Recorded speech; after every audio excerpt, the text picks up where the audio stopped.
Awesome. Well, thank you all so much for joining us. Tonight is week 2 of Inmates to Entrepreneurs 8-week course.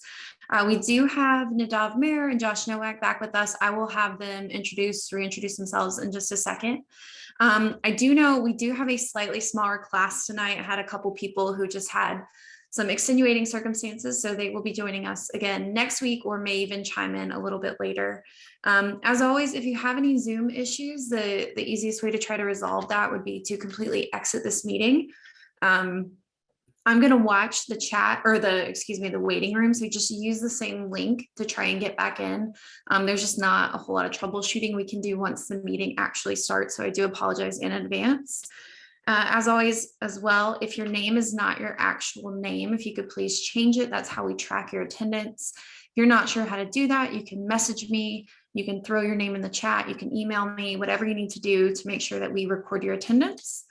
And then, like I mentioned, we are recording, so you will get the recap from me tomorrow. We'll have the slides. We'll have any links we discussed from the class this evening, as well as the recording. Other than that, that's pretty much all the housekeeping notes I have. Nadav and Josh, I am making you both co-hosts now. Whenever you are ready for the PowerPoints, please just let me know.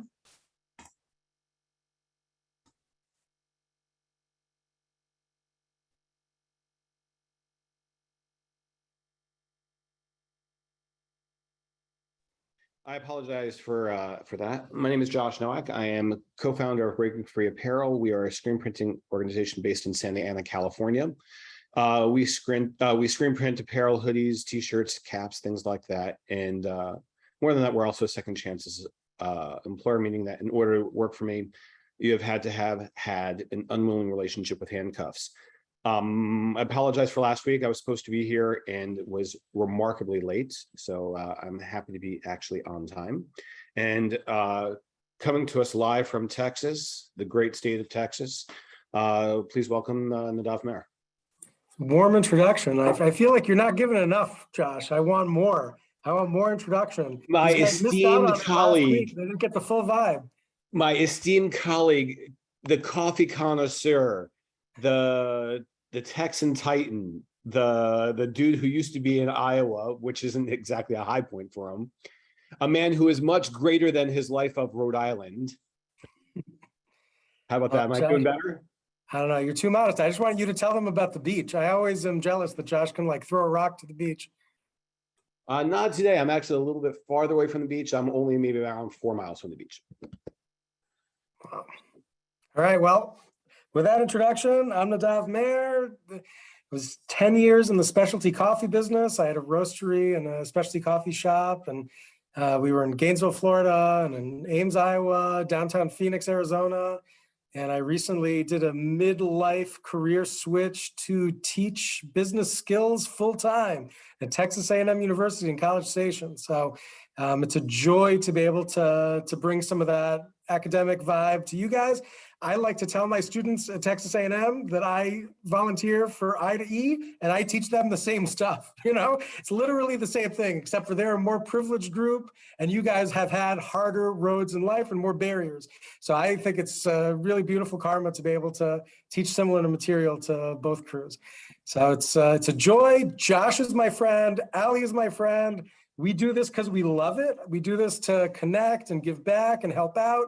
And, just recognize we're all volunteers and we're here to talk to you guys and it's a party. So I'm excited for what we're going to talk about today. Right on. Thank you so much, Nadav. So let's hear some cool elevator pitches. Remember, a good elevator pitch tells me who you are. Tell me what you are about, what your company is, what is it that you do.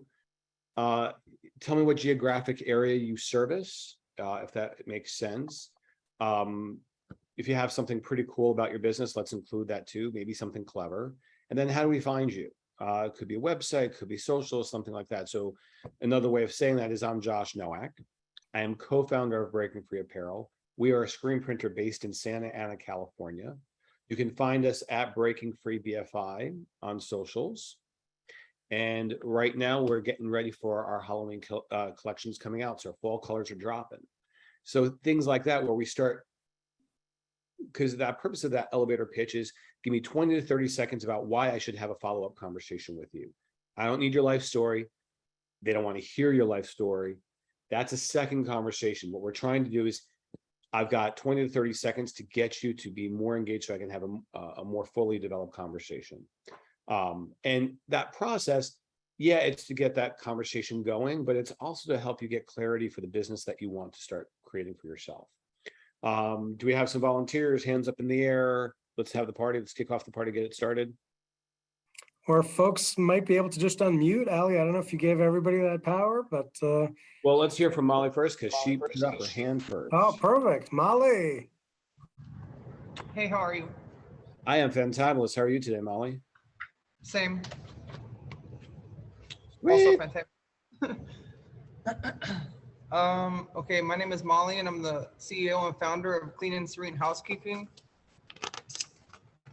Our eco-friendly services enable busy working professionals and families large and small to reclaim their free time and maintain safety in their homes by using our housekeeping subscriptions. We are available in the downtown LA areas and customers can book any time of day. Services are available 7 days a week. To make your first appointment and save 10% on your first order, visit cleanandserenehousekeeping.com or Instagram at Clean and Serene Housekeeping. That was like an ad, Molly. So this was like beyond elevator pitch. You know, you're bringing it to like, that's your radio ad or something like that, where I'm getting like sold on everything that you're doing. So I felt like it was maybe 1 or 2 lines too many.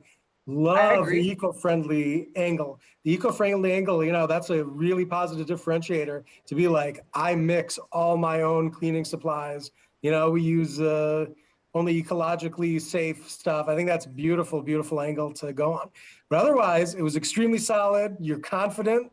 I'm sold on what you're doing. And I think Josh is going to be your new customer. Yeah, thank Molly's you. not coming down. She's not coming down, crossing the orange curtain. Yeah, I'm on an ankle bracelet. I can't leave the LA County, but yeah. Or Well, I else got I news for would. you. Even if so, you're still not coming down to OC. Yeah. Everyone in I- LA has an ankle bracelet not going across that line. Right. My pitch was, I made it shorter, but I used the worksheet provided, and that's why I included a couple of sentences that I wouldn't have included. You know, I wasn't turned off by the length, but let's smile when you're doing it too. Because when you're smiling when you're doing it, then you're really I think you'll convey a level of passion and enthusiasm that doesn't otherwise is there. It's hard to get excited about the, hey, I'm going to clean your house. Well, yeah, I hear you. This is the first time I read it out loud. So, you know, Well, I was reading, you know. Here's So a next time I'll really, do it out loud often. I don't know where your home situation is at, but talk to your dog, talk to your cat, talk to your significant other, your parents, siblings, whomever it is. Get in the flow of, hey, I'm Molly, I'm with Clean and Serene. You'll start getting a nice little rhythm going where it feels less of a chore. The words will come out of your mouth naturally, and you'll feel pretty darn cool about it. And starting to buy into what it is that you do. And then, I mean, I think when it comes to cleaning stuff, there are so many avenues that you can start messing with people. And don't be afraid, depending upon your audience, don't be afraid to kind of go there. So like, I know nobody wants to clean their own toilets. Like, you don't, trust me, you don't have the worst, like, you could just start messing with people. Like, you don't have the ugliest house, you don't have the messiest, whatever it is, like, you name it, you could start messing with people on the basis of no one likes to clean their own house, especially in LA. No one likes, everyone needs and appreciates the clean house. And if you're doing it using eco-friendly, which is obviously super popular here in California, go for it. Hey, we're Clean and Serene, so that, and then your tagline can tie into that Clean and Serene, because Clean and Serene is exactly how you'll feel when you come home. Like, play with it and use the worksheet to a point, but then just mess around with it and just kind of like, well, what feels good for me to say? And yeah, there's so many opportunities beyond it, so many opportunities that are there. And by the way, I have ways of getting around those county bracelets. I don't want to know. No, totally legit, just by virtue of, I've had people that work for me from LA County, and I will call their POs up and saying, hey, look, they've got a job here in Orange County today. Can you please let them come on down here and get some work done? Okay. Like, And now I want to know. well, I mean, just like in all sincerity, like when it's in the pursuit of income and you're telling them where you're going and you're telling them what you're about and what's going on, things can happen. Things can happen. So, but having a geographic divider for your business is important, especially in LA, because like for crying out loud, it could take you 3 hours to get to Orange County, Yeah. depending on when you're going. I mean, yeah, if it's Saturday at 6 a.m., you're good. But, you know, if you're coming down Friday afternoon at 2 o'clock, get comfortable, stop at In-N-Out, because you're not going anywhere anytime soon. Right. Yeah, initially I was gonna focus on downtown and west side LA, but I realized that that is stretching myself too far because I live in downtown and west side LA is like between 10 to 15 miles away.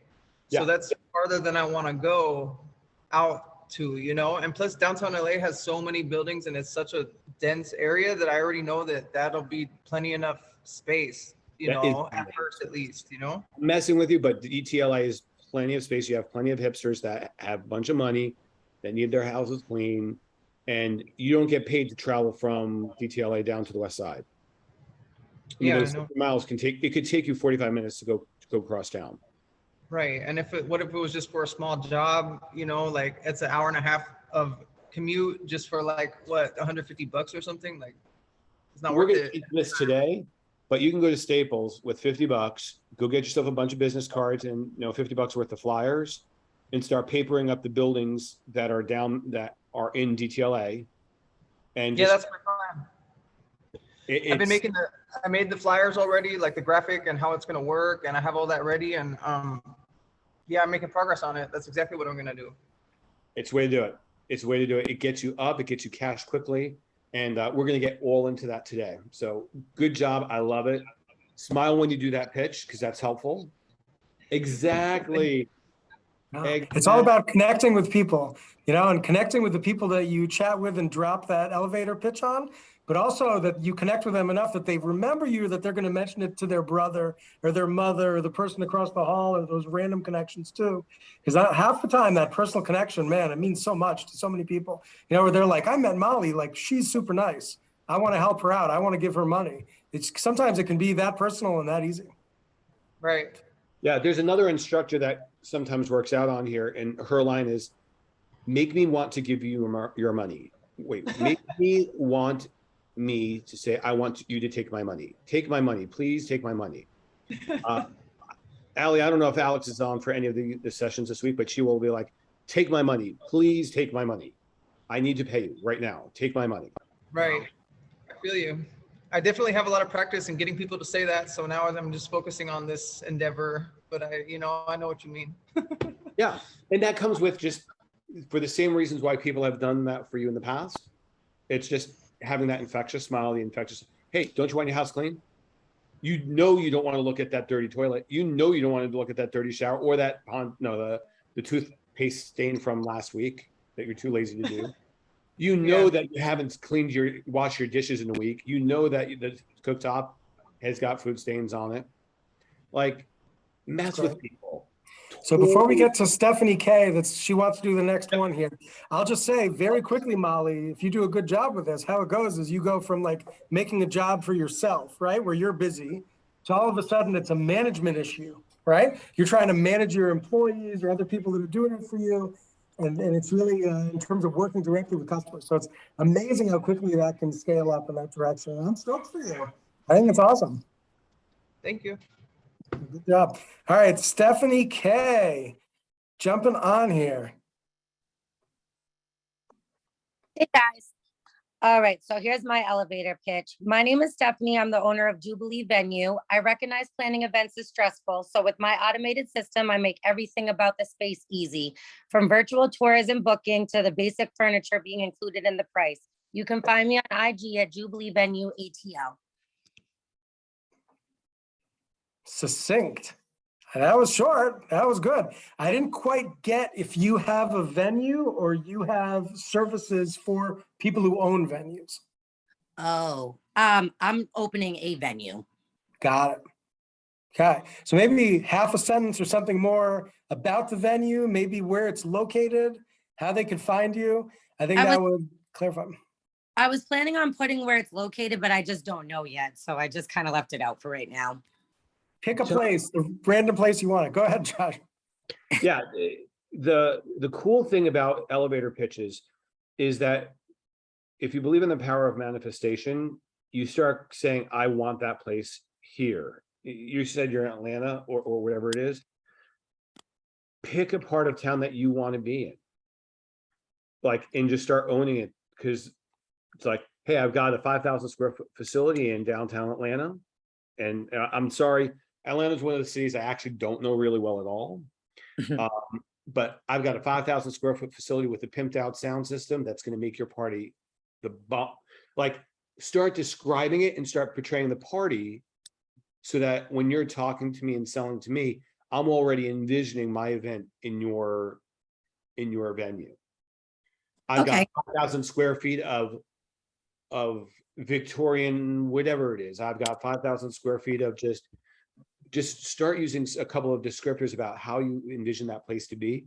I know you don't have it yet, but it's even the better reason to start conjuring up images about what that place would look like for yourself. Get yourself excited. Give yourself permission to dream. Okay, thank you. You And I bet. would also echo some of the stuff that Josh said earlier to Molly that, you got to smile. You want to talk as if you're connecting with an old friend. Because whoever you're talking to, they're not your old friend when you start. But by the time you drop your elevator pitch and they ask some questions, like this is about like building connections and building friendships. So that warmth and that pace. And I often think when I'm bringing the elevator pitch, it's like I'm talking to my parents' friend or I'm talking to my aunt. It's like I try to put myself in the mind of who I'm talking to really keep it warm, because that warmth is what comes across a lot of the time. I think venues kind of an interesting business. It's hard to own the real estate. I think there's a lot of producers and event organizers that are like venue neutral, where it's like, I'll get whatever venue. I know all these venue owners. You need this place in this neighborhood, this night, like I'm that person and I'll get the sound system there. And there's a lot of layers other than just owning the place, but that's a little bit more detail on the actual product idea. I'm actually not planning on owning my first event venue. I'm just planning on leasing a space. Cool. Nice. I think it's awesome. And thank you so much for sharing, Stephanie. That's You're welcome. fabulous. Love it.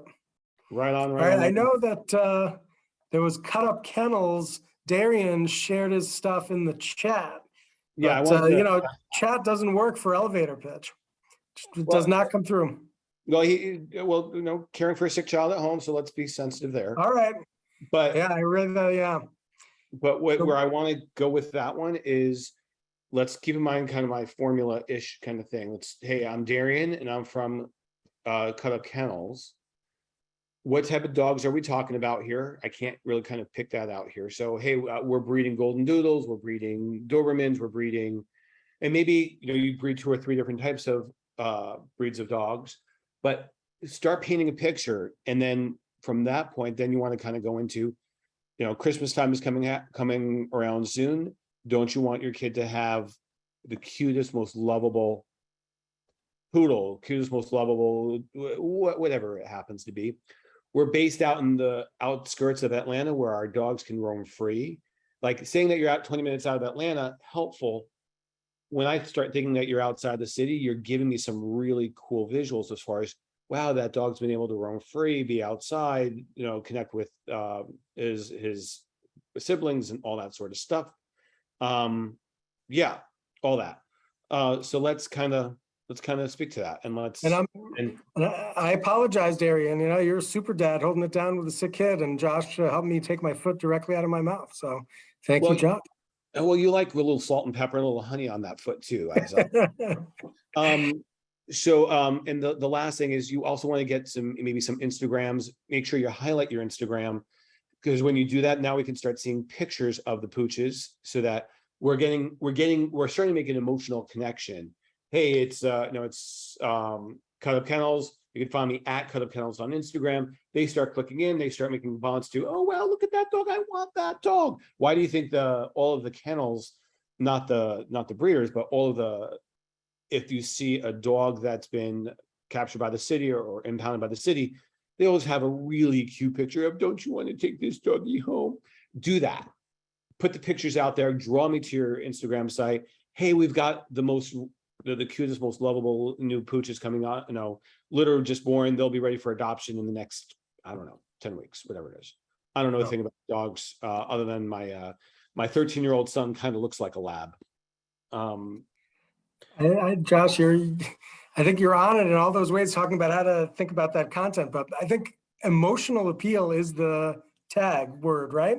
Anytime we think about what we're going to offer somebody, that playing on people's feelings and emotions is amazing. That's the goal of every marketer, is to get you feeling something, hopefully something positive. And we got Michael with us with a hand up, and then John. So we got, I'm sure I'm butchering the name, but Michael had his hand up first. So why don't we hear from you, sir? Welcome. Remember I told you about the cousins and cousin towing? Oh yeah. I got my LLC started. So I don't have my elevator pitch with me right now because I had to bring my wife to get something to eat, and I told her I had class. But my elevator pitch would be something like, my name is Michael Scott, and I just started a towing company called Cousins and Cousins. And we can service you better than any other tow truck company because we do everything on site.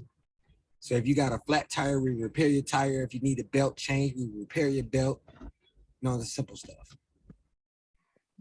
Great start. It's from the heart. That's fabulous. The only thing I would pop in there would be like, where are you? What's the service area?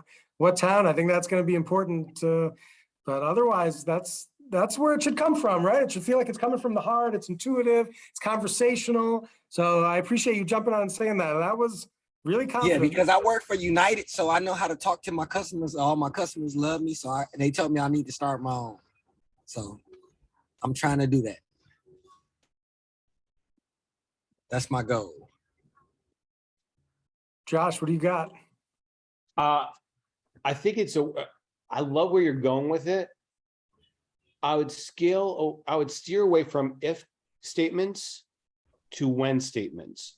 Okay. So if you've got a flat tire, to be efficient with your words, when you've got a flat tire, when your car is not starting, when it's cold and dreary, I'm your savior, I'm your knight in shining armor.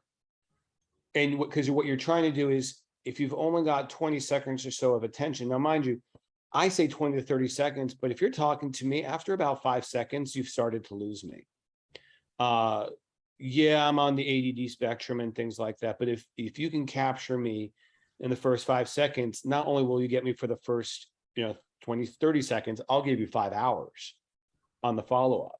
So start painting pictures of that dark and stormy night where I'm SOL. And how are you going to be in knight in shining armor? We turn around, we'll come and take care of you. We'll jumpstart. We'll take care of your family member when they're out on the road dark at night. Like, start putting those situations out there. When you start saying when versus if, because it's inevitable. So we're all going to have a flat tire. We're all going to have a battery that won't start. We're all going to have a car that's not doing what it's supposed to do. When that's the case, call Cousins and Cousins. We've got your back. And okay. When you, as a play on Cousins and Cousins, we'll treat you like family. Yeah, that's something there. Yeah, that's a good one there. I didn't think about that. So I want to keep us kind of on track. I feel like we're not going to have time for many others. Maybe we can take one more from Eljan, if I'm pronouncing your name right. And unfortunately, we'll be a little tight on time because we do need to get cranking on our stuff, but we do want to hear from you, sir. My name is Ajam. Ajam. Yeah, I'm a barber. And I really don't have a pitch. I never use a pitch, but I use business cards and pictures of my work. Well, I think I just came up with one. When you want that fly cut and you want it done right, you come to the business style. That's what I got. I'm sorry, Ajam, the audio is kind of rough. I don't know if, Josh, were you able to get anything from the audio? No, I can't. No. My ears aren't any better than yours, dude. I'm old. All right, can you hear me? Oh, so much better. All right. So I said I never really use a pitch. I'm a barber. What I use is my business cards, and I have an Instagram portfolio and a Facebook portfolio. And I just basically show people my work. They ask me about styles, and I just tell them about styles. I don't know how to do a pitch. Well, I'd say what you're doing through Instagram and other ways already, that's like the next level in terms of trying to talk about what you're doing, you know? I think the pitch is more like when you meet a new customer, you meet a potential customer. So just or meet folks in your community, other business people. So I'd encourage you to think about that way. So if you work on it, we can get you next week and hear some version of that about the barber shop and the barber skills and what you can offer and all those details. And Brian, I see you with your hand up, but I think we'll wait till next week. Okay, sir, I think that we'll just have to do that because I feel like me and Josh, we spread it out. This is like low and slow here. We're taking up plenty of time so far on this. Well, I love this. I love the engagement because quite frankly, I was chirping with Nadav before. I'm like, was it something I said last week that we only have a small crew? But I love that everyone's engaged. So Ali, let's get some slides here. Let's talk about week one. Vanessa, yeah, let's hear from you next week. And let's have it and just flesh that out. Keep in mind what we've been sharing, Vanessa, of telling me a little bit more about, hey, Vanessa, I've got a boarding house up here in Sacramento, blah, blah, blah. And what is it that you're looking for and stuff like that. So coming up with your business idea. Cool thing about with everyone having their pitches today is that you all have a pretty good sense about where you're going with this as far as how do you come up with a business idea. And some of you may have multiple business ideas, which we can come into separately.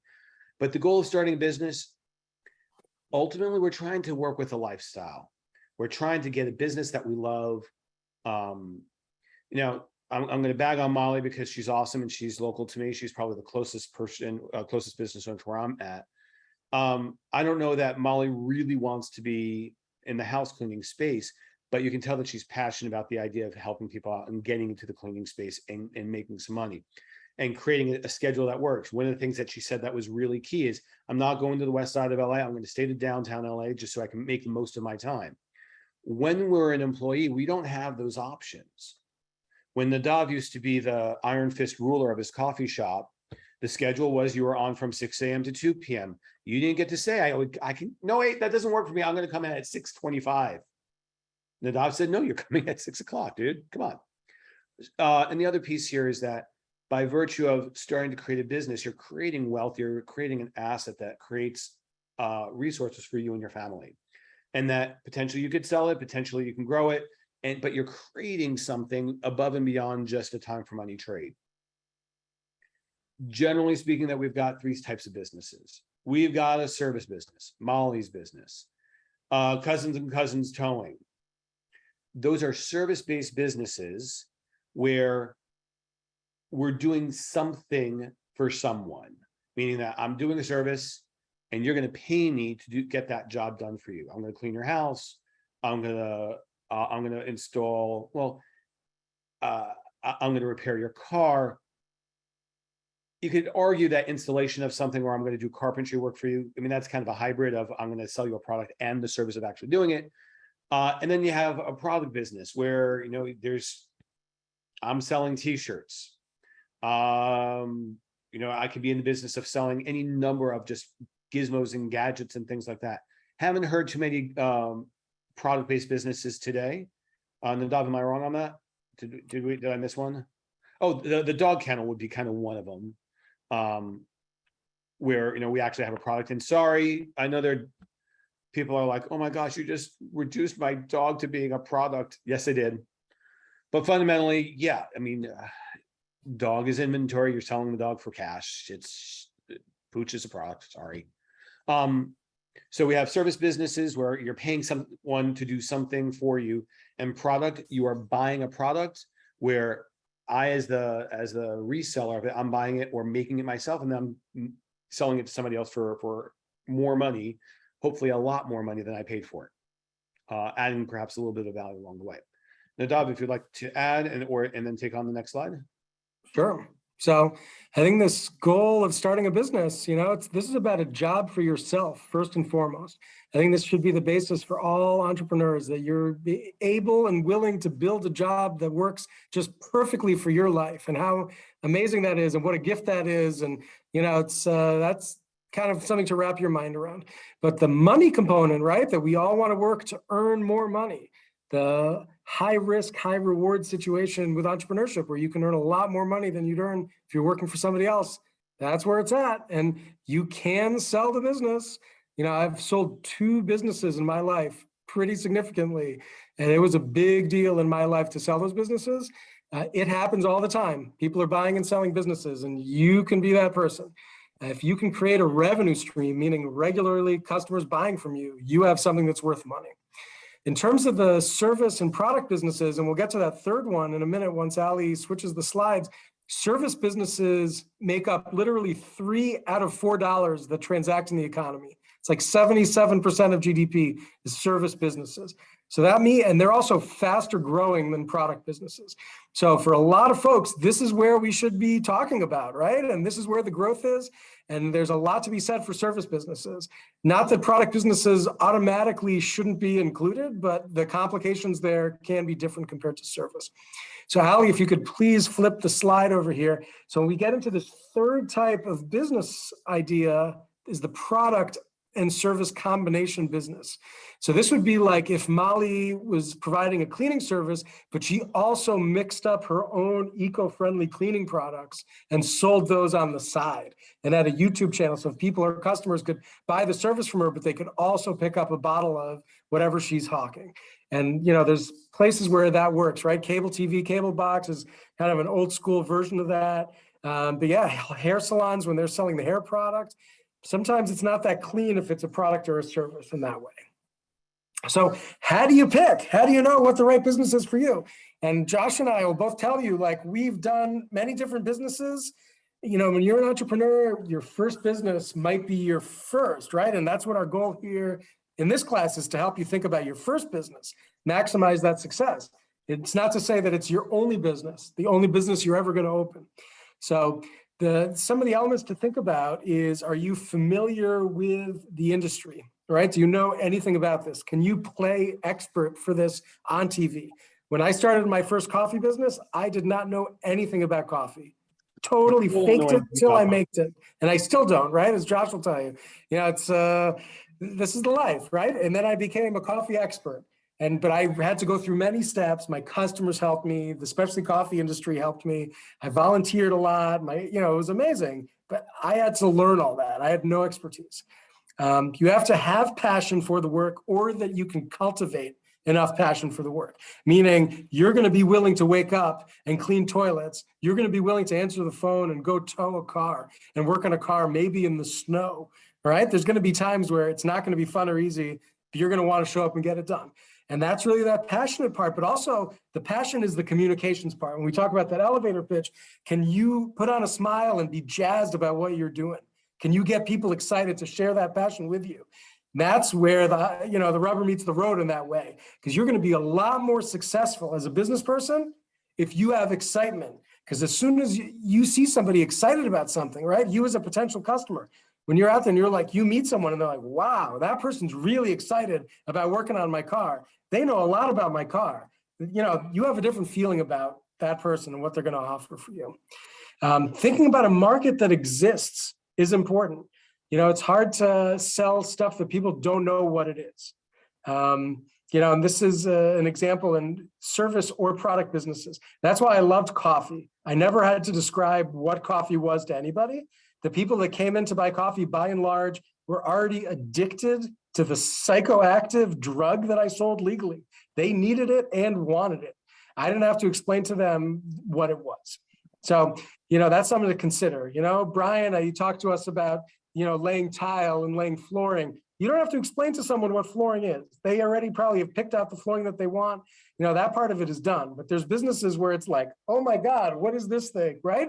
What do I need this product or service for? That's putting some roadblocks in your way that we wouldn't want you to necessarily have. This idea that you can pick a business for a service that people don't want to do.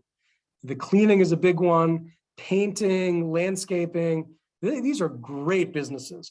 You see folks that are out there quietly doing these kind of businesses in the economy, and you see someone with a truck that they're going to do landscaping. Someone's making a lot of money from that truck. That someone could be you, organizing the crew to go out and do landscaping. And it can look very humble from the outside, but these can be serious money makers for people. And that idea of finding stuff that people don't want to do themselves is pretty critical, and things that make people's lives easier. There's a lot of home helper kind of businesses, aids to older people. Those are amazing businesses, that some relative, son or daughter on the other side of the country, right, wants to help their aging parents. There's going to be huge demand for those kind of services. Ease of life types of services.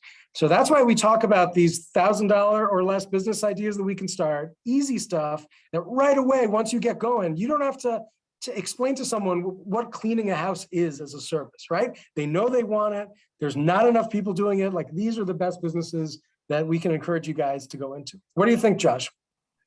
Spot on. Oftentimes, I haven't heard it this class yet, but oftentimes I've heard folks getting really particular about, well, I've got this idea and I can't tell anyone about it. And I get a little concerned by that point, because to socialize the idea that you have, it's really hard. And I think we kind of touched about this a little bit last week, but it's so much easier. It's so much easier that if you have something that, darn it, I know what it is. I know what you're doing. I'm a screen printer. I put ink on shirts.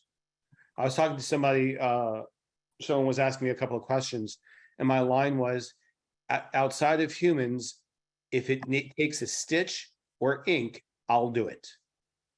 Not inking humans, I'm not stitching humans, but anything else, I'm in. So it's like, people understand what a screen printer does. I make shirts. People understand what a coffee shop is. If I say I've got a technology piece that does something, you've got $1,000 or less to make it happen. Now, if you have unlimited resources, cool, have a good time. When you're able to have resources that explain how that technology helps you out, well, then awesome.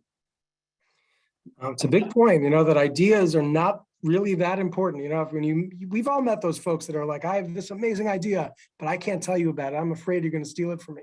But it's all about the execution. There's so many good ideas that are out there, but not enough people actually picking up the ball, picking up the mop, driving the tow truck, right, to actually do stuff.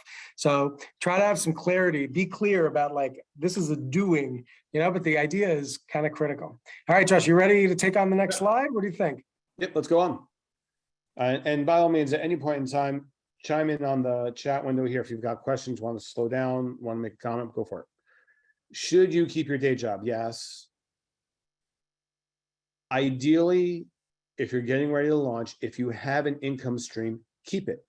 I was talking to an ITE person earlier today, offline, and the comment was, I've got this job, I don't like the job, and I want to be doing something else. I'm like, well, no kidding, of course you want to do something else. But if we think about our own progressions, we start off, we were incarcerated, we were released. Okay, so incarceration probably was more or less the bottom of the barrel. Maybe after release, we were homeless or struggled a little bit on that front, or a lot of it at that front. You're not going to go typically from being incarcerated to a millionaire without having a level of climbing some stairs. Sometimes you're going to go by leaps and bounds, and you'll climb a flight of stairs with one fell swoop. Sometimes you'll be able to take an elevator and jump over 4 or 5 flights. But oftentimes it's great if you can just get some income in the door. That allows you to bankroll your dream. So if I'm working for $10 an hour, $15 an hour, and that's keeping the lights on, putting food in my belly, gas in my car, while I'm working on fulfilling my vision, that's kind of ideal. So keep going with the part-time job, the full-time job, moonlight as long as you can until your day job becomes annoying. Well, it probably already is. Until your side hustle can economically replace your daytime hustle. When you get to around 70-80% of your full-time daytime job, that's probably the time where you can say, I think if I did this full-time, I'd probably make a lot more money. and I'd be a little happier. So does this requires a level of commitment from yourself?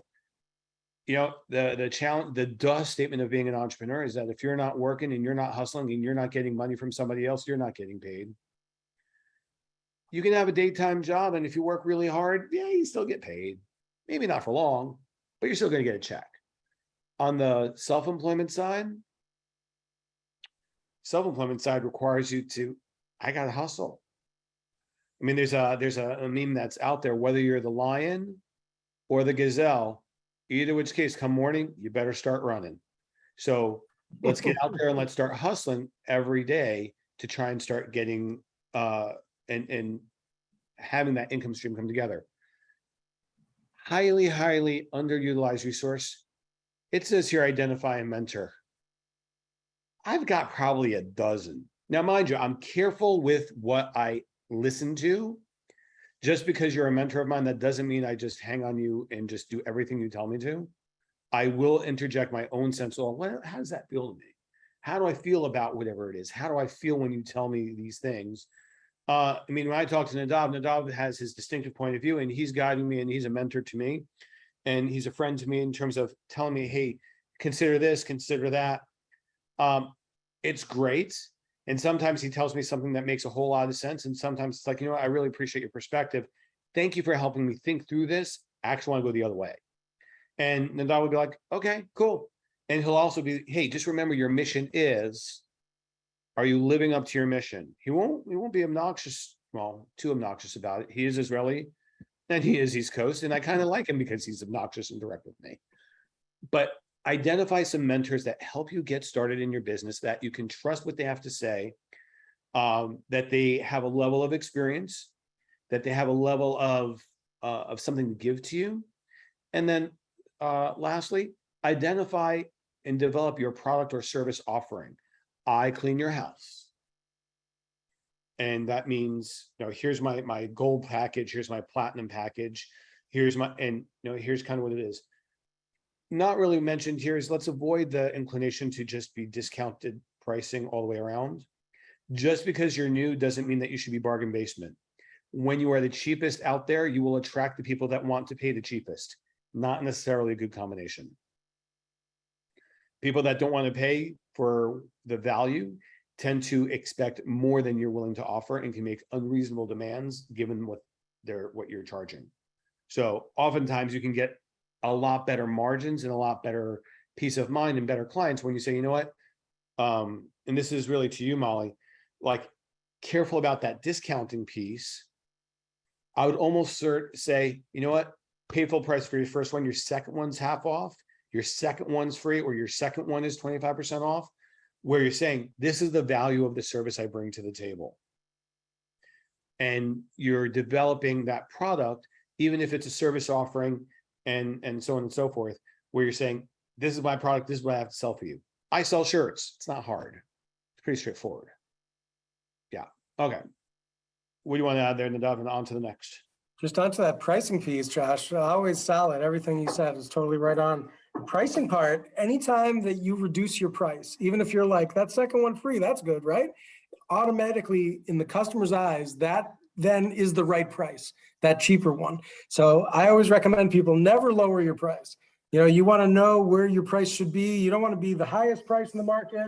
You don't want to be the cheapest. You need to know where your competitors are doing, find your place in the middle, and kind of take price out of the equation as much as you can in your line of work by holding steady, because it only hurts you when you discount, you know, and anything that you might get temporarily, you know, by lowering your price, those folks are not necessarily going to be the long-term clients that you want. So let's say Molly drops her price, and all of a sudden she's got all these customers that want that lower price all the time, as opposed to pushing, and, you know, it might take longer, but to get customers that do want to pay that price. So I think it's great pricing point. On the day job thing, I always recommend folks keep your day job until it's extremely painful not to keep your day job. That's kind of the spot where, you know, like if it's, you just can't afford to not do both. And Josh alluded to that a bit, but just so you guys know, that's kind of a good line. You know, if you get to that point with your new business, we will celebrate you big time, you know, because that's kind of where you want to be. The partner's significant other commitment is really a big deal. We talked about this a little bit last week in the first class. When you put yourself out there and you're like, I'm opening a business, that challenges everyone around you in all sorts of ways that you might not be prepared for. And when you put that challenge out, you need a lot of buy-in from your significant other or partner, because they're going to be the ones to talk to you at 2 a.m. when you're crying into the bathroom sink, which we've all done, right? They're going to be the ones that are going to have to potentially bring more money to the table than they expected to support you through the endeavor. I mean, there's all these layers where even if you don't have a partner, you know, an official partner in your business, a partner or significant other is that kind of partner at home to walk you through emotionally. So having even a little bit of commitment goes a long way. And yeah, the mentors are kind of your kitchen cabinet. These are the folks that you can turn to.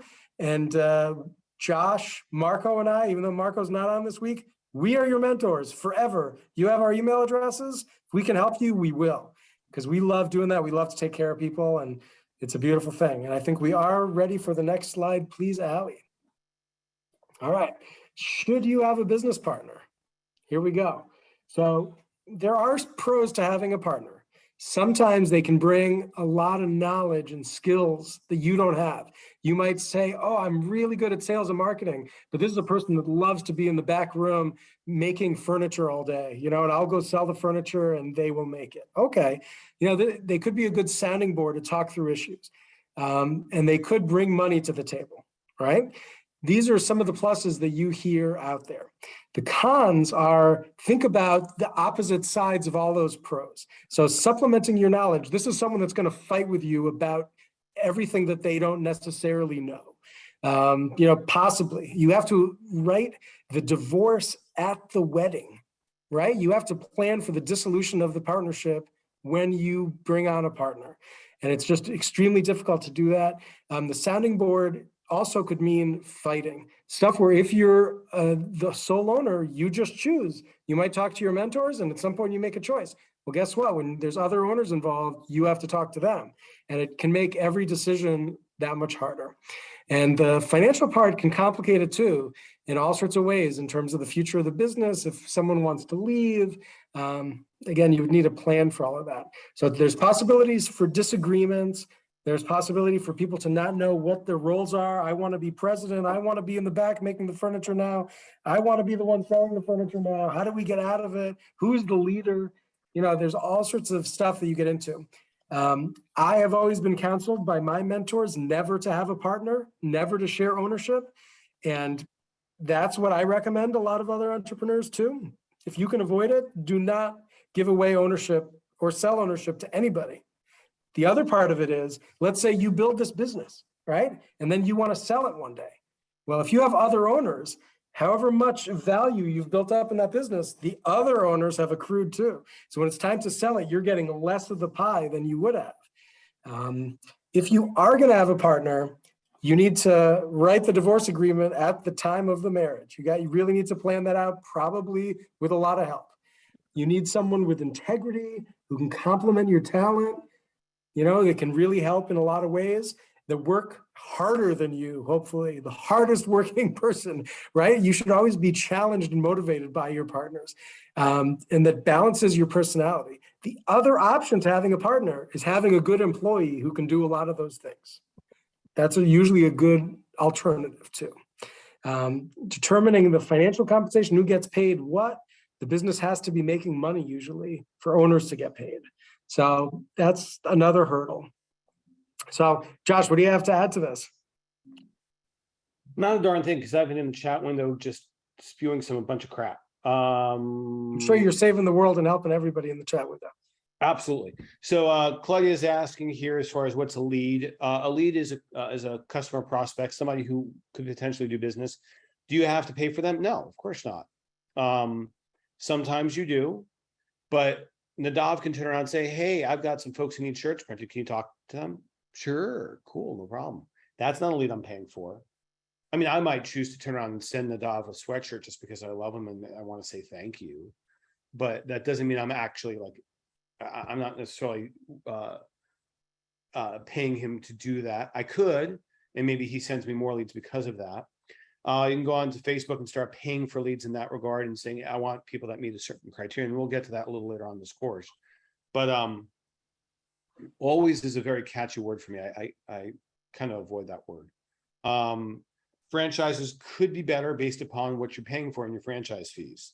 So for example, when I was an accountant prior to incarceration, there were a whole bunch of bookkeeping franchises that were out there that would talk to me about, hey, get Joe Blow's book, franchise. It's like, no, you're not giving me anything. You're not giving me marketing. You're not giving me an operations manual.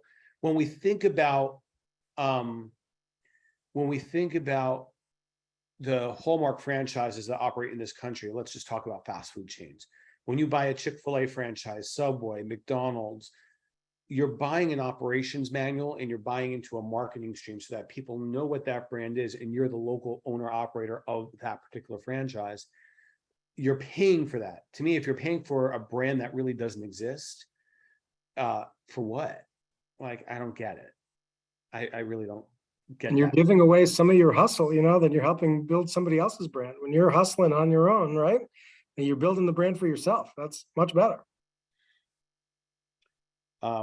Yeah, there you go. So as far as the partnership, I mean, what I did pick up here is that Nadav's right. You're picking, it's a marriage, and unlike a marriage where there's all kinds of altruistic religious reasons that you kind of stay together and you have, potentially children involved, business partnerships can get pretty darn messy. So you always want to have the equivalent of a prenup as well as buyout provisions. Because, let's just say Nadav and I are in business together.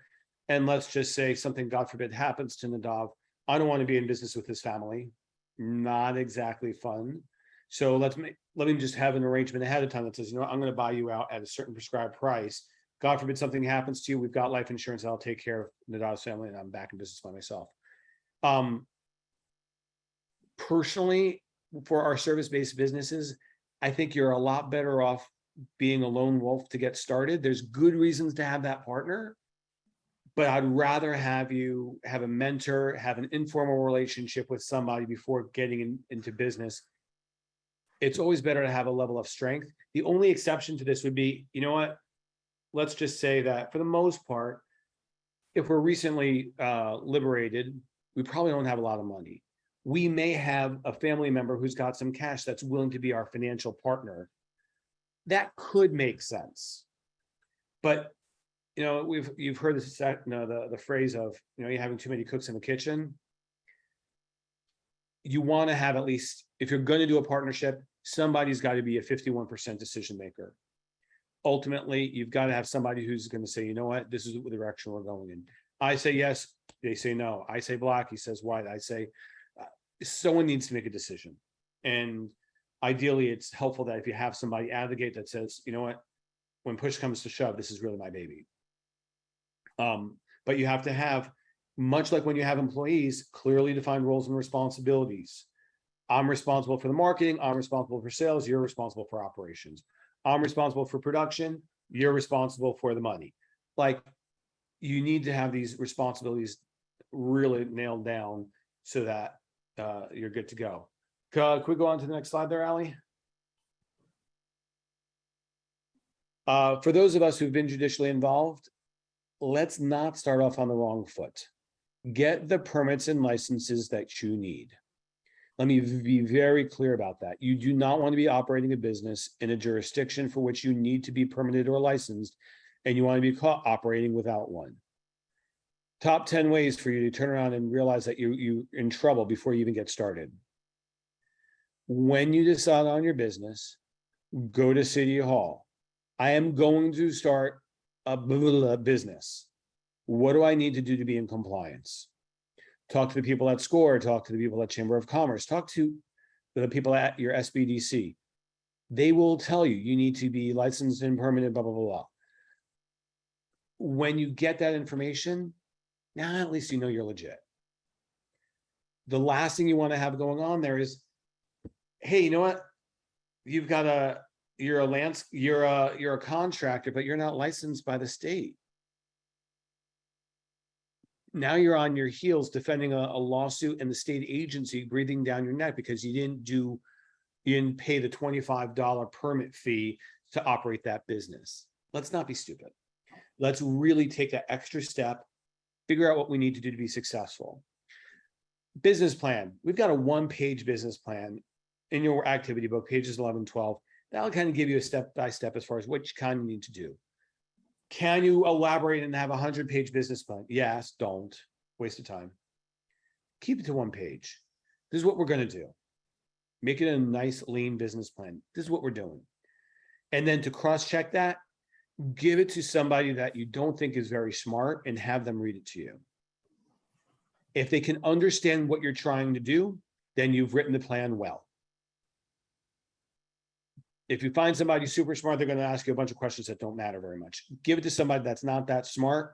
And if they understand what you're doing, kudos, you did a good job. Capital needed. That's how much we're going to talk about. How much money do you need to get started? Well, we're teaching this course from the perspective of that you have $1,000 or less, and we're going to start a service-based business, because service-based business, we're in business. I could go over to Staples, get $50 of business cards, $50 of flyers, and I'm in business. Pretty darn cool. If I have a product-based business, I got to get inventory. I got to develop a product. That costs money that I don't have. I can, however, go to Staples, get myself some business cards and flyers, start hanging things up. I get my first house painting client. I get a deposit. I can go to Benjamin Moore, get some paint. I'm now in the painting business. Pretty easy.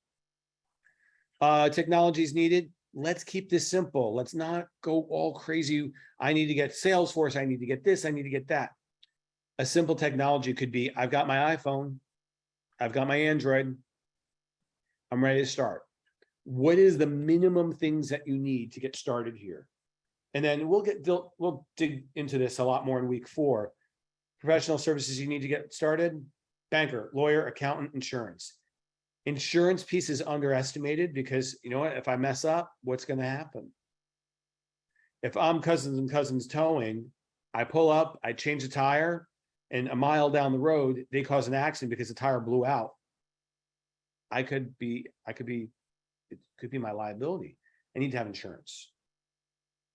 And we can get week 4, we're going to go heavy into the accountant, banker, and lawyer kind of piece. Well, I missed Nadav. You're right. We're going to go heavy. And you know, now I know why you're always sending me those 1-page business plans, Josh. I'm really surprised you finally dropped on me, man. Well, I think this is great. The permits and licenses part, 100%. These will surprise you. You know, Lejean, if I'm pronouncing the name right again, you know, doing barbershop, cosmetology, hairstyle, that is licensed, permitted. You know, the states really want to be tough on that. And the whole idea here is barriers to entry. They're trying to keep people out of doing these businesses that otherwise would be fairly easy for anybody on their front stoop to cut hair, right? But no, the state got involved to do it. I see Jason jumping in here with a SWOT analysis. Question. I think the SWOT is great. That's strengths, weaknesses, opportunities, and threats. That can be a really good way to think about your business and the environment that your business is operating in. You can probably Google that for more information if you want about SWOT. The capital needed part, I really would stress to you guys, hustle can sometimes replace that capital needed, right? If Molly could go out and find a way to get a deposit on a house cleaning job, she could go buy a mop, you know, and go buy stuff to do it. We've had stories from other instructors where they started businesses doing resurfacing of tubs and showers, and they got their first job. And then they said, oh, we're really booked up right now. It's a 2-week lead time and we need a 50% deposit. And then they get that deposit and they go out and buy the materials for the first job. So part of that is the hustle, you know, and hopefully you can get over some of those first hurdles of the capital that you need. Otherwise, Josh, you nailed it as usual. But yeah, stop sending me those 1-page plans. I don't know what that's about anymore. You now know what that's about, dude. All right, Allie, can we please have the next slide? All right, so getting your first customers is such a big deal. Who are your first 5 customers? This is one of these places where if you start and you don't have a few people lined up who are going to be the first volunteers to be on the receiving end of your products and services, it can be really hard to find those first people, especially the very first one. Sometimes the number you hear out there is 5, but that very first customer makes it or breaks it for you that you are in business, right? Once you've done one job, sold one service, sold one product, all of a sudden you're in business. It's over, you know, but having that first one can be really big. You can spend a lot of money on marketing. there's businesses out there, especially Google, Facebook, Instagram, direct mail people that are very happy to take your money for marketing that might not give you any result. You know, you can spend a lot of money and get nothing back, and it's not Google's fault. It's not Facebook's fault. So you really have to be careful about spending any money. I always like to tell people I spent $0 on marketing forever. You know, on all of my businesses, never spend money on marketing. Tesla spends 0 on marketing. There's all these ways where your business can get attention. We're going to talk about that more, I think, as the course goes on. But each of you on this call, if you are judicially involved and you start a business and you're willing to talk about that publicly, that you were judicially involved, that can be a gold mine in terms of how people see your business. If you can get a local newspaper story about your business, that can be the marketing that could last for years for new customers finding you and hearing about you, wanting to support you. You know, it can be an incredibly positive thing. People love the story of folks who were in a tough spot and turned themselves around. Molly's asked me to say that last part again. If you have a good story about how you've turned your life around, customers want to buy into that. Your customers will love that. And if you have the ability to go out and tell that story, and really even align that a bit with your mission, that's even just supporting you, a returning citizen. You know, if you have the confidence to go out and talk about that experience, then you could get a news story. If you get a news story in a local newspaper, that's marketing that is more than you could ever pay for, and it lasts forever. Those links and stories go on. So local news, local newspapers, that public relations PR stuff is great. Molly, drop your question, please. And I'm going to jump into the next section here for this branding versus direct response marketing. Actually, before I jump in, Molly, do you want to come off mute and ask us the question? I don't know if you can let her, Allie. I can do that. All right, cool. All right. My question is in regards to what you just said about the story, right? Telling my story. So my personal story involves I used to be a drug dealer and a prostitute and all that, and I have a federal case for drug trafficking right now. Okay, so due to my Fed case, that was the catalyst that helped me to become sober, and so now I'm just living a clean life. So if I were to craft my story, would I include like the parts about how I used to be a drug dealer, or would I just say I used to live a criminal life, or something like more vague? I think there's a lot of layers to it, and I'll ask Josh to pipe in with his opinion on this too. You know, there's different people, right, have different levels of confidence over how much they want to share, right, and how much stuff is out there versus not. But I think that general theme, for me, really resonates on the consumer side, and I know it does for a lot of people I know, and there's potential there to tell that story. Josh, what do you think? Jump in on this. You know, there's my stuff hit the OC register in a pretty spectacular way. So when I created my business here, I went right to the point of saying, hey, felon, and I hire felons, and it becomes part of my narrative. Your specific business, it's a little bit more challenged because people might not be as comfortable with you being in someone's home with a conviction history. So your story might be, I wouldn't necessarily go to a criminal past. I could say I'm surviving from a challenging past and building a life forward. And oftentimes, while not necessarily your case, oftentimes the past behind when there is prostitution, narcotics, and things of that sort, there's usually a level of sexual violence, domestic violence, things of that sort that's kind of in the past. Where if you say I've had a challenging past and I've come back to overcome, everyone likes a comeback story. So in my business, it's critical for me to tell that I'm a second chances employer. And I don't usually talk about my own criminal stuff unless someone asks, because it's becoming less and less relevant. But when I tell people that I'm trying to create opportunities for those that have been incarcerated, they're like, wow, that's pretty darn cool. And then what I'll typically weave in is, like, I'll talk about the homeless problem that no one likes homelessness. No one likes homelessness. It's the one thing that, you know, in this incredibly divisive climate that we're living in politically, across the board, no one likes the idea of homelessness. So I can turn around and say, no one likes having, going to their business and seeing needles on the ground, some guy, who's pooped and pissed on the stoop. My job is to give that person a job. No one is going to tell me that that's a bad story. So for you, it's what is your redemption? What is your pathway forward? I've had a challenging past. I'm trying to up level and bring other people with me for the ride.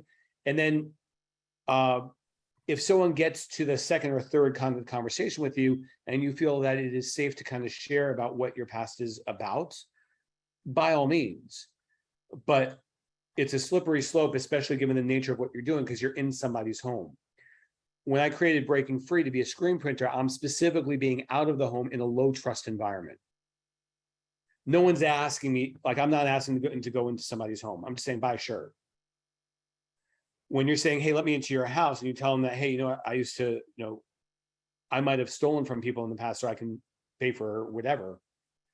Not exactly kind of something that's going to build trust.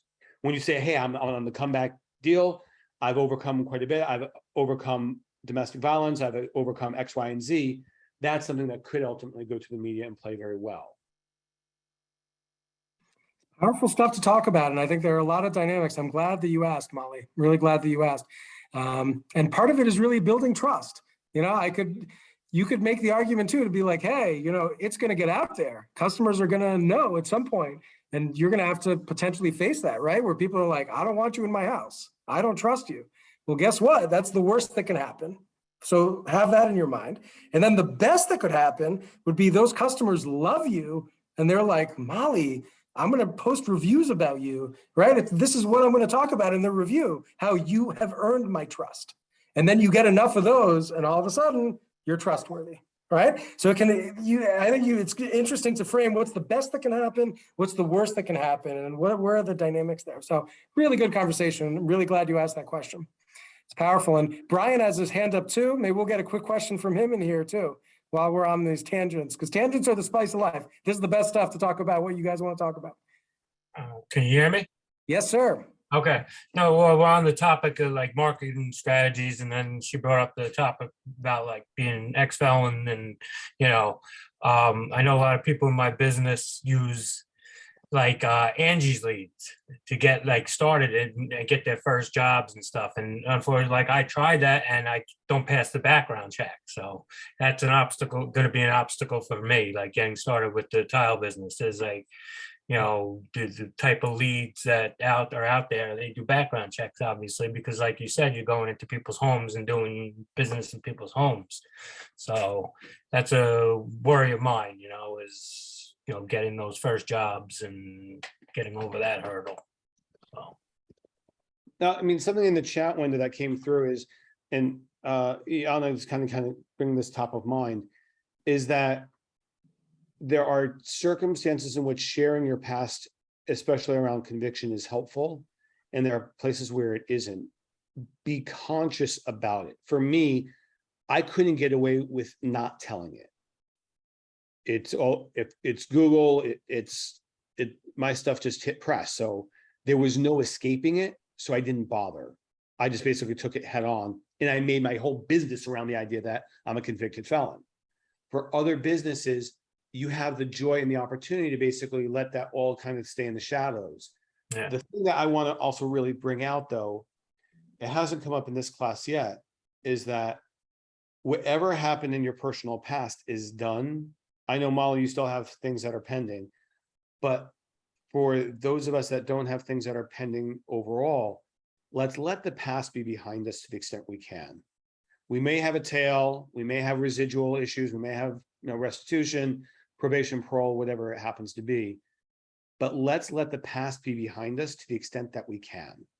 You don't have to cling to that identity. If I'm going to choose an identity, I'm going to call myself a social entrepreneur rather than a felon. I'm going to call myself a father rather than a felon. Let's perpetuate. If I'm going to choose a title, let me choose one that's actually going to be positive and pretty darn cool. Not that I'm a felon, there's nothing you can do about that. But if I'm going to choose a self title, might as well tell me one that I actually really like. I'm a Superman. I'm a dad. I'm a runner. I'm an entrepreneur. Yeah, I might be a felon. Okay, that happens. I might be an ex-husband. Okay, there's truth to that. But I'd rather choose to identify on a go-forward basis. And we talk about, when we talk about business names, sometimes you want to be careful about your names because people are going to go to Google, they're going to do a background check on you, or either formally or informally, and say, hey, wait a minute, Molly's got, this array of charges that are pending. I can't have her in my house. Well, let's not go there. It's just, you know what, I've had a challenging past, this is what I'm doing now, and that's all you need to know. We can craft our story as we see fit, is my kind of point. No. I think it's great, really great advice. And Brian, the other part of your question of like, all right, if everybody's using Angie's List or Angie's, and like, how do I get over that? You might have to find other ways to market, right? Maybe that's a door that's closed, but there are other ways that you can market. Or maybe you're like, well, I'll really have to sub for some guys doing more new construction this year, right? Until whatever. Or maybe there's some other ways around it with Angie. You might have to be more creative to try to find those first jobs, Yeah. right? And to get it going. Okay, thanks, guys. So welcome. Great question again. All right, so I'm going to try to redirect, get us back on the slides because we got about 18 minutes left to drive through this content, and we want to make sure that we're keeping Allie happy and doing what we got to get done here. So branding versus direct response marketing. All right, so the idea here is, are you just saying how awesome my tile company is, Brian, right? It's like, here's my tile company, I'm awesome. As opposed to direct response is like, I got a special going on today, I will start today. Notice no price discounting. Special is, there is no schedule. Whoever, has a job now, I'm coming now, or whatever it is. But you're trying to get a response, some kind of action, asking for action. So when you're branding, you're just kind of trying to create awareness that you exist, right? Is the van purple? Do you always wear a tie-dye shirt, you and your employees? But asking for the action now is different. So think about that. If you need a tie-dye shirt, let me know. Yeah, there you go. But you got to be different. You got to have a different thing.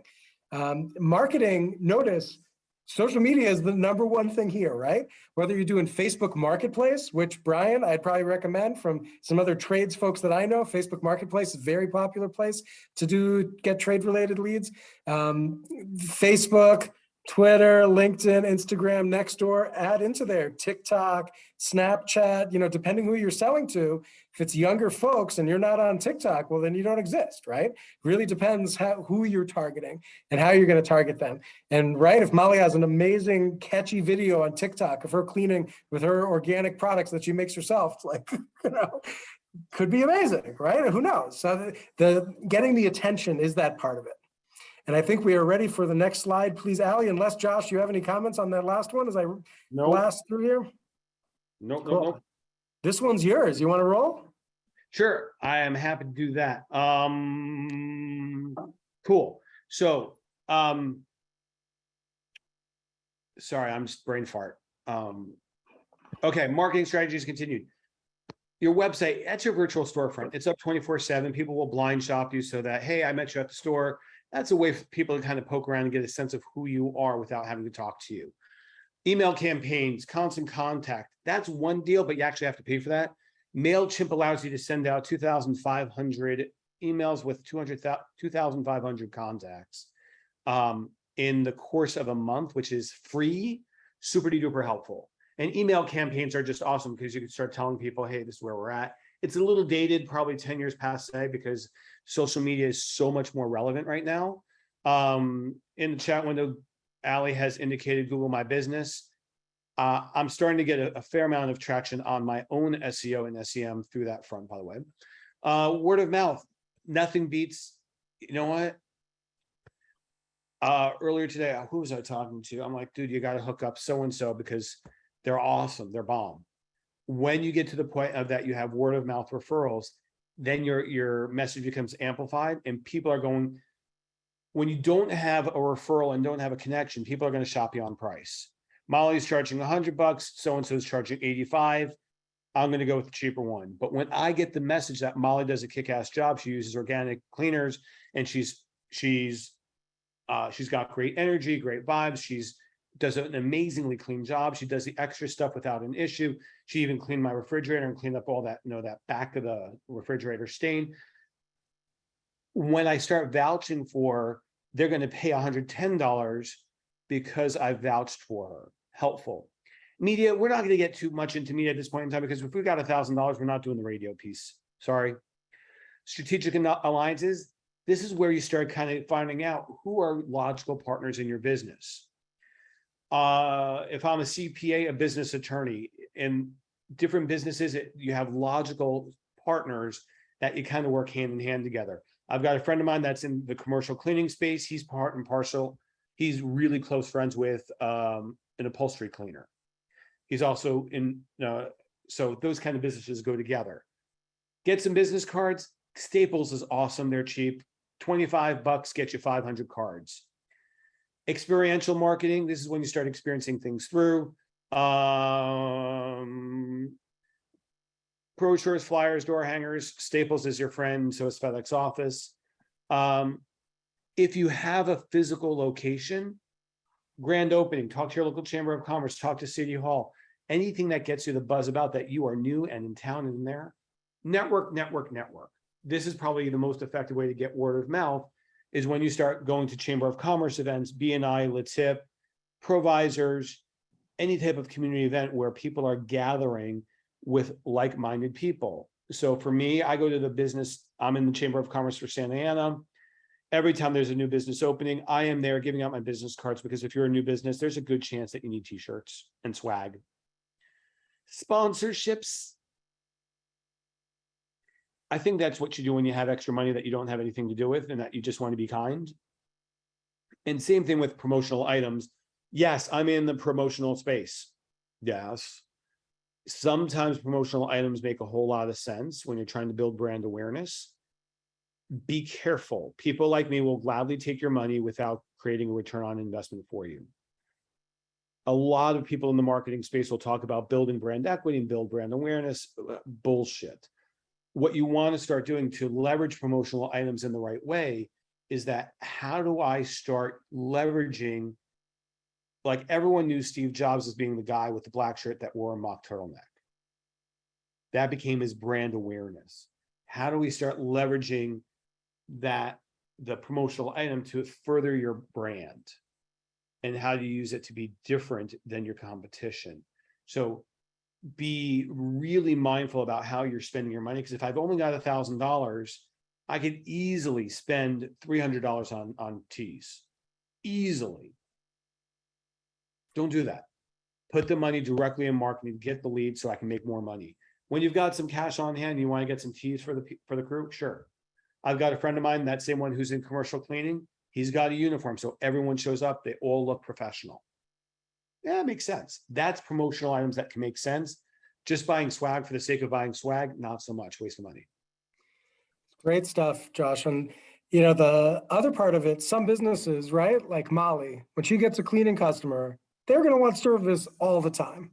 Regular service, right? As opposed to if you paint someone's house, it's done. Thank you. Maybe I'll call you again in 5 years or 7 years if you're still painting houses then, right? Or when Brian does floors, at some point when the floors are done, there's no more floors. They're going to last a long time. So he needs new customers. So those are just kind of dynamics of certain kinds of businesses. And you need to know that about which ones you're in, right? So at some point, Molly might get too busy and she's like, I got no more room for more customers. Unless I hire more people, get another team. I don't need any more customers right now. We're good, I'm steady.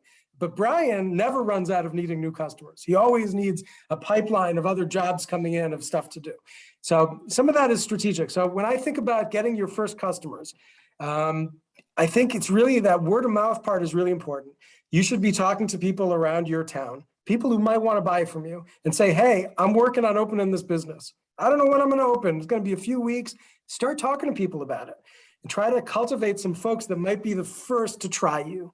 And there are people out there that really want to support the new thing, that really are interested in people and in people's businesses. So, that word of mouth part, really, for me, that would be at the top of the list. It's almost the most important thing. Media, it's media sometimes that you pay for, media ads. You don't want to do that. The media stories you want is someone writing a story about your business, the free press. That's the really important thing. Don't overthink a website. I feel like the importance of website has come down. Probably social media involvement is more important. having a website is important, but it could just be your Facebook page. A lot of businesses roll like that and they're very successful. So it's hard to say that you need to invest that much and, you know, even creating a website with a website builder kind of thing. And I think we are ready for the next slide, please, Allie. All right, so here's kind of instead of a one-page business plan, here's your one-page marketing plan. So who is your target? Who are the people that you want to sell to? Go ahead, Josh. Yeah, this is just a matter of filling out the blanks. Who do we, now, let's be somewhat selective here. My former brother-in-law was a chiropractor and he would look for anyone with a spine. Not helpful. Stupid, really. Molly could be sitting there saying anyone with a home. Not really. Molly's already gotten clarity. I want to talk to people in downtown LA. And my guess is that she's not looking for somebody who lives in a tent in downtown LA, but somebody in one of those fancy schmancy buildings that she can charge $100 to clean their pad. $120. Where? In downtown LA. What are you doing? Well, I'm doing a basic house-to-house cleaning. I'm going to use organic supplies, blah, blah, blah, blah. Why should they buy? Because I'm Molly and I'm effing awesome. I use organic materials that are not going to be gnarly on your system. So if you've got pets and if you're sensitive, mind you, LA is a very it's a very, we're very sensitive to eco-friendly kind of activities here. So if she's using green supplies, that's a delineator. If she turns around and says, I've got a social justice mission where, you know, like we're eco-friendly, all that sort of stuff, that's a reason for people to buy from her. And then how do we get there? It's going to be a phone number. You can schedule online. You can check out my Instagram. Molly, you've got to have your Instagram that shows the before and after pictures that says, here's kind of not necessarily even the before, because the before can be a little bit dicey because, oh, wait a minute, that's my friend's crappy laundry. Holy crap. Like what you really want to show is the kind of the after pictures of how everything's kind of glistening. The before pictures can be really, it can be touchy. Oh my God, that was my friend's house. Oh my gosh. And that could be really awkward for your client. But you want to show that after picture of everything looking spick and span and just, and heck, there was when Food TV first came out, there was a chef, Emeril Lagasse, and his line would be, you know what, demand from your cable TV operator that we have smell-o-vision. If you only could smell the scents here in the studio. For Molly, if you could hear the picture, here's the picture, but if you can only smell the clean that I'm feeling right now, smell the clean, be serene, play with that sort of stuff and have a little bit of fun. I agree. I love it. And I think the other part for Molly too is like, show me a video of you making the products that you're going to use, you know, like what goes in there, you know, and how you do it and the process, the fast forward motion video capture of you in there cleaning. I mean, there's so many things you could show and so much content that is appropriate that helps you sell. And the other thing for Molly is that how, right? How do you order? You know, and if it's like by text, easy, you know, like text me and we're going to get you on the schedule. We'll come every other Tuesday at 2 p.m. You know, whatever it's going to be, I think there's different ways to get that done. But yes, this form is the basics, is kind of a way to think about what you're offering and that idea of really to who, you know, is thinking about the customers is really a central thing of who are these people and how do I find them? How do I get to them? And keeping your focus so you can get that first sale, those first few sales. That's the goal. So solid. All right, are we ready for the next slide, please, Allie? I am. All right. So the idea here is a break-even analysis, basically of how do we know that we've earned back the money we've spent on marketing? So we need to know if a marketing strategy is paying for itself. So this is your cost, what you're spending to get marketing, divided by the profit from each sale is going to give you how much you need to break even. So let's say you spend $100 to advertise on Google. You get a Google account, right? Brian's like, I'm going to find myself some flooring customers on Google. I'm going to set up a Google account. I'm going to target people looking for flooring in next to my town in Long Island. Here we go. So he sets up all his advertising. He puts $100 in the account. And then the average sale price let's say for his flooring, we know it's not $50, but if you get some terrible customers, it's $50. The cost of the sale, what it costs you is $40, right? So I think we got to put more hundreds here for the flooring jobs, but still, imagine you get $10 off every sale. So you need 10 sales to pay back the $100. So up until you make those 10 sales, you are only losing money on the marketing that you've spent. So that's kind of the thinking behind this form is, when do you get to that break-even point? When do you actually get return? You're above zero, above water on this investment in marketing for you. So, this is kind of an important thing to think through. And one of the reasons why it's tough to spend on marketing, in the same way that it's tough to spend on a website, it's tough to spend on stuff that you're not for sure seeing a return on your investment in terms of sales, right? If it's not bringing you money in the door today, is it worth it today? That's a question you got to ask yourself.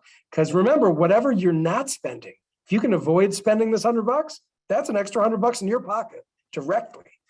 Keeping your costs low means more money for you. What do you think, Josh? I try not to, it gets me into trouble often. Spot on. I mean, what you got to keep in mind is that it's not getting paid is one thing, getting paid and making money after you pay out all your expenses is something entirely different. So you want to make sure that your marketing dollars, that you're making money after you spend the money to get the leads in the door. So if we can go on to the next slide here. This is the time to just, we don't know the answer for you in your business.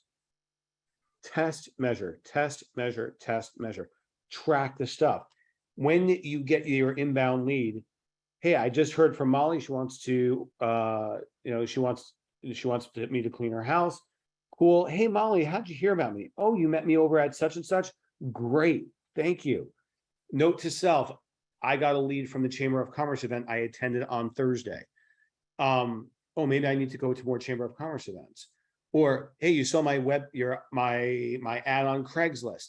Note which are the ads that are, note how people are finding you, and they're and track the performance of each of them. This could be just as simple as paper and pencil. You could use Excel or Google Sheets. Track how people are finding you. And then what looks like a winner, rinse and repeat. If it's a loser, on to the next. If Molly is really skillful, sorry to interrupt, Molly, if you're really skillful, have different flyers with different QR codes with, the location of where that flyer was, and the QR code could be huge for that. And then you would know, hey, this area or this block, this area, I'm getting more response. And then do where you get the response, right? The whole idea is don't waste your energy doing stuff that doesn't bring you money in the door.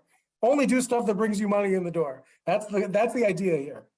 Right. And then to build on that, the idea is to have, it doesn't need to be 10 by 10 by 10, but this is actually a pretty cool idea that, I've got 10 different revenue streams coming in the door here, 10 different sources of business that's responsible for, because you don't want to be in the position of that one person alone is driving in all my business. That's a little uncomfortable for me. I'd rather have, I'm getting some business from 409 Olympiad. I'm getting some business from the Federal Reserve building. I've got some business coming in from this contact. When I have a diversity of streams, I've got a little bit more peace of mind.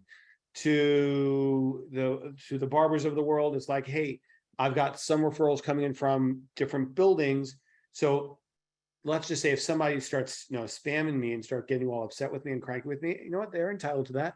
I've got 9 other streams of revenue coming in the door. Or if I want to increase the rates on the premium building that I'm in, okay, cool. At least I start knowing where things are at and knowing that time is money, where am I spending my time and money to have the best results? Can we go to the next Talking slide? about time and money, we are right on time to finish out this class. And I think this was the last slide. The next slide is the homework. Yeah, pick 3 marketing strategies you will use. Breakneck. We did it. We made it. We got through all the content. We had great discussions. This was a party. This is a beautiful time, guys. Thank you all for your involvement today. And so work on your elevator pitch, complete the marketing break even, marketing basic stuff, pick 3 strategies you're going to use in month 1 of your business. And then we'll invite Allie to close us out here. So before we have Allie, because I think she might be tied up because she just put in stuff into the chat window. Ali, thank you as always for being as amazing as you ever are. Next week, I think Nadav, you're back here too, right? Oh, yeah. So we have Marco and Nadav, so it'll be the three amigos here. Continue working on your elevator pitch. Work on the worksheet, on the one-page business plan, the one-page marketing plan. Continue that. I've just put my stuff into the chat window here. If you have questions, want to set up some time, in all sincerity, I probably spend an hour to 2 hours a week with people from Inmates to Entrepreneurs just talking about stuff offline. It is my honor and privilege to do so. You are not inconveniencing me. No, I do not charge. I never will charge from now indefinitely. Set up the time. Let's get you started. If there's something in my pea brain that's helpful to you, let's do that. Next week, same Zoom link, same Zoom time, same Zoom station, all that sort of stuff. Ali will have the recordings out tomorrow afternoon. She will include on that our emails and contact information pieces and things like that. Next week, again, same bad channel, same bad time. Thank you so much for showing up and being uber engaged. You know, I was kind of a little bit nervous with only a couple of 20 people here. I was a little bit nervous, so I'm really glad that everyone was super engaged in all that sort of stuff. So let's make it all happen, people. Awesome. Thank you so much, Josh. Thank you so much, Nadav. Only thing I'm going to add is we are leaving registration open till Friday. So if you know anyone who may be interested in participating, please do not hesitate to share the link with them or send them my way. Otherwise, I will send you all a recap in the morning. We hope you all have a great rest of your evening, and we'll see you next Tuesday. Thanks, everyone.